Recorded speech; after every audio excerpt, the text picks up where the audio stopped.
پوری کائنات میں حسد اس سے ہوتا ہے جس کے پاس کوئی چیز موجود ہو.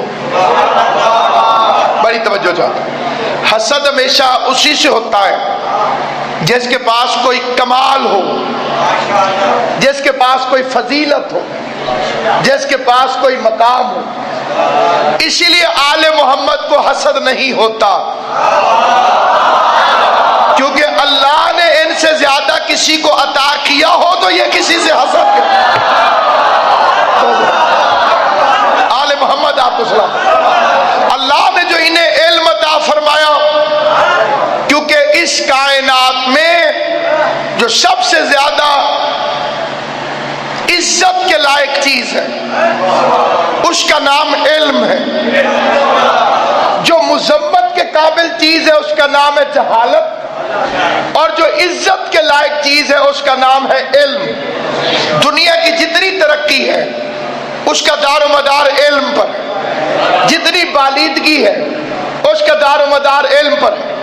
اور میں باعث اعزاز سمجھتا ہوں کہ مجلس اعزاز میں جہاں عظیم عزاداران قبلہ مخدوم نزاکت حسین شاہ صاحب تشریف فرمائے، وہاں کئی وکلاء حضرات تشریف فرمائے، کئی علماء تشریف فرمائے، شیعہ سنی علماء تشریف فرمائے. میں ساروں کی توجہ چاہتے ہوئے فکر عرض کرنا چاہتا ہوں. اللہ نے جب بھی کسی کو عزت عطا کی اللہ نے تو اس نے علم کی بنیاد پر دی، حکومت کی بنیاد پر نہیں. میں فکرہ پھر عرض کرتا ہوں. اللہ کے نزدیک عزت طاقت کی وجہ سے نہیں ملتی، علم کی وجہ سے ملتی. جاہل منبر پر بھی ہو تو اللہ سے دور ہوتا ہے.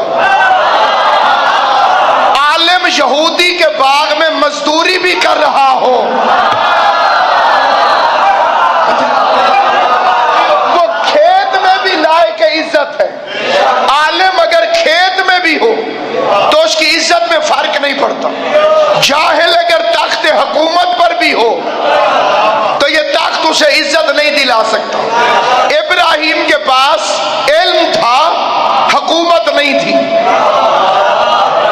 تخت پر فرعون تھا لیکن علیہ السلام موسیٰ تھا.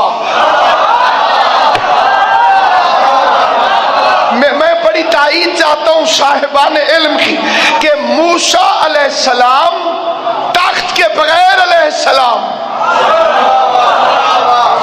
تخت نہیں ہے جناب موسیٰ کے پاس، تخت فرعون کے پاس ہے، لیکن فرعون کو تخت عزت والا نہ بنا سکا اور موسیٰ سے ان کی عزت کوئی چھین نہ سکا، کیونکہ وہ حجت خدا ہے اور صاحب علم ہے. اللہ کی بارگاہ میں بلکہ پوری تاریخ آدمیت کا پہلا جھگڑا وہ علم کے ذریعے طے ہوا. اللہ فرماتا تھا میں آدم کو خلیفہ بناؤں گا، فرشتوں نے اپنی عبادت کو پیش کر دیا. نحنو بحمدک و نقدس لک، ہم تیری حمد کرتے ہیں، ہم تیری تسبیح کرتے ہیں. فرشتوں نے اپنی خلافت کے لیے جس چیز کو معیار بنایا وہ عبادت ہے. فرشتے کہہ رہے تھے کہ عبادت کی بنیاد پر ہمیں بنا، اور اللہ نے فرمایا انبئونی باسماء ہؤلاء، مجھے ذرا یہ نام بتاؤ. عبادت پیش نہ کرو، علم پیش کرو، کیونکہ اللہ کی خلافت کا معیار عبادت نہیں، کیونکہ عبادت ہے بندے اور اللہ کا معاملہ. اب کیا پتا کہ جو عبادت میں نظر آ رہا ہے وہ اللہ کو خوش کر رہا ہے یا بندوں کے سامنے ریاکاری کر رہا ہے. کیونکہ دعوی عبادت آسان ہے، دعوی علم مشکل. اس فکرے کو پھر سمجھیں. عبادت کا دعویٰ آسان ہے. ایک بندہ دعویٰ کرے میں پوری رات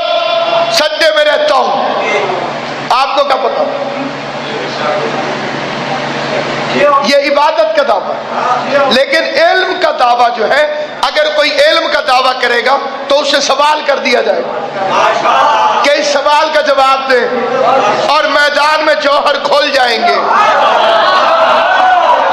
علی کی فضیلت تخت کی وجہ سے نہیں، علم کی وجہ سے ہے۔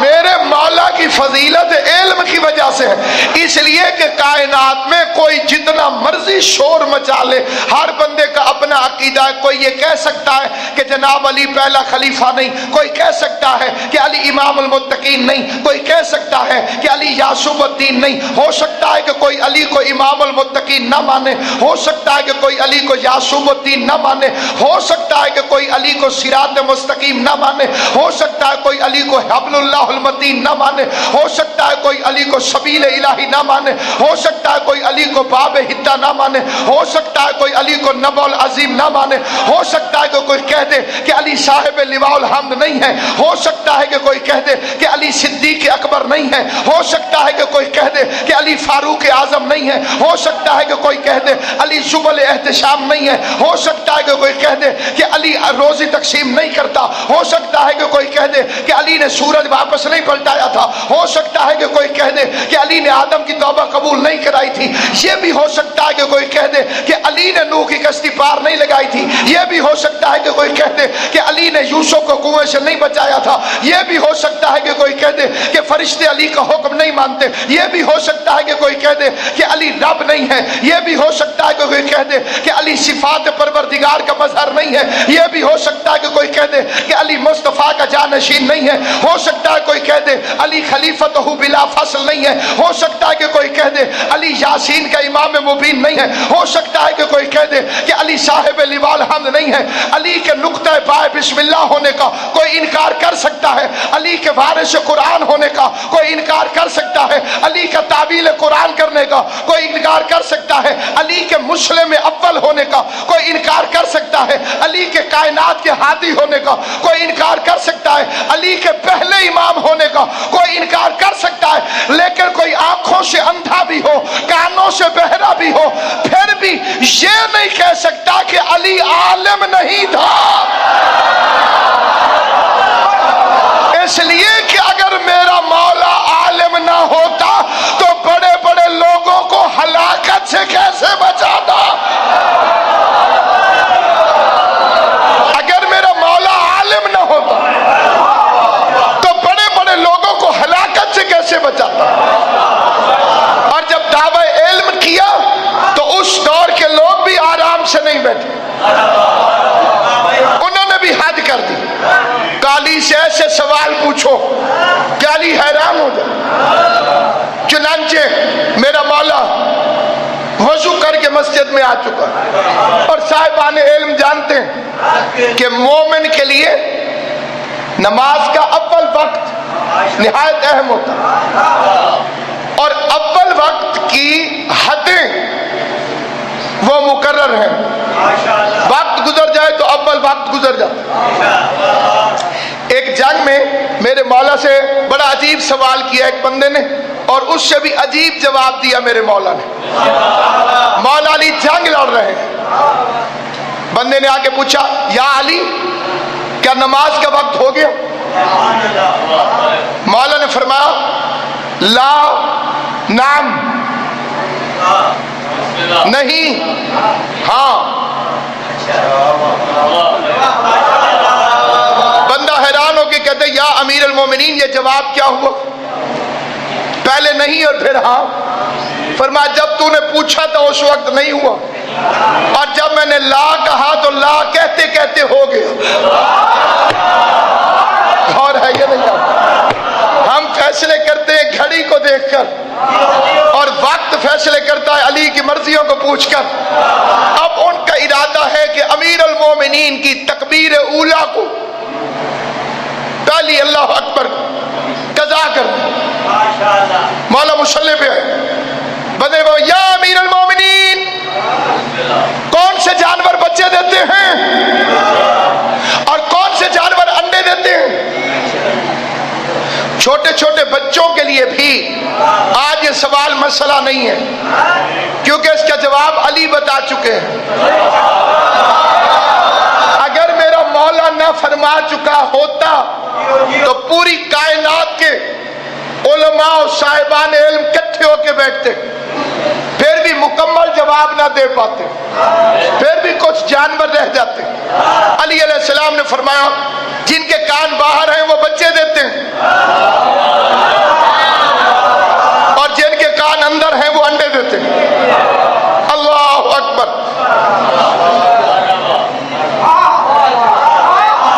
علی نماز پڑھتے رہے، بندے سوچتے رہے جی وہ بھی ٹھیک ہے، اس کے بھی کان باہر ہیں وہ بچے دیتا ہے، اس کے بھی کان باہر ہیں وہ بچے دیتا ہے، جن کے کان اندر ہیں وہ انڈے دیتے ہیں۔ علی نے نماز ختم کی، ایک بندہ لیٹ پہنچا تھا، منصوبے میں شامل تھا، سازش کا شریک تھا، پہنچا لیٹ تھا، اسے یہ پتہ نہیں چلا کہ سوال ہو چکا ہے، اسے پھر وہی سوال پوچھ لیا، یا علی کون سے جانور بچے دیتے ہیں اور کون سے جانور انڈے دیتے ہیں؟ علی علیہ السلام نے دیکھا سوال پرانا ہے، سائل نیا ہے، اور علی نئے سائل کو پرانی خیرات نہیں دیتا۔ علی چاہتا تو فرما دیتا کہ میں نے جواب دیا ہے، ان بندوں سے پوچھ لو۔ علی چاہتے تو وہی پہلے والا جواب دہرا دیتے۔ علی نے دیکھا منگتا نیا ہے، خیرات تبدیل کر دو۔ علی نے فرمایا جو اپنے بچوں کو دودھ پلاتے ہیں وہ بچے دیتے ہیں، اور جو دانا چگواتے ہیں وہ انڈے دیتے ہیں۔ توجہ ہے یا نہیں ہے آپ بتاؤ؟ جس بندے کو میری بات سمجھ آتی جائے میرے ساتھ بولتا جائے، ذہنوں میں محفوظ کرتا جائے۔ علی علیہ السلام نے فرمایا جو اپنے بچوں کو دودھ پلاتے ہیں وہ بچے دیتے ہیں، جو دانا چگواتے ہیں وہ انڈے دیتے ہیں۔ بندہ حیران ہو گیا، یا تیسرا بندہ کھڑا ہو گیا، یا علی کون سے جانور بچے دیتے ہیں، کون سے جانور انڈے دیتے ہیں؟ سوال پھر پرانا تھا، سائل پھر نیا تھا۔ علی نے پھر خیرات تبدیل فرما دی، فرمایا جو اپنی غذا کو چبا کے کھاتے ہیں وہ بچے دیتے ہیں۔ بندہ بولے گا وہی جس کی آواز اللہ اور علی کو اچھی محسوس ہوتی، جو اپنی غذا کو چبا کے کھاتے ہیں وہ بچے دیتے ہیں، جو اپنی غذا کو نگل کے کھاتے ہیں وہ انڈے دیتے ہیں۔ ساری مسجد چپ ہو گئی علی کے جواب کے سامنے، اور ابو طالب کا بیٹا مسکرا کے ایک ایک کی آنکھوں میں آنکھیں ڈال کے ممبر سے کہہ رہا تھا کوئی اور ہے پوچھنے والا؟ اگر کوئی رہ گیا ہو تو وہ بھی پوچھ لے۔ خدا کی قسم تم قیامت تک علی سے یہی سوال کرتے رہو، علی قیامت تک تمہیں مختلف جواب دیتا رہے۔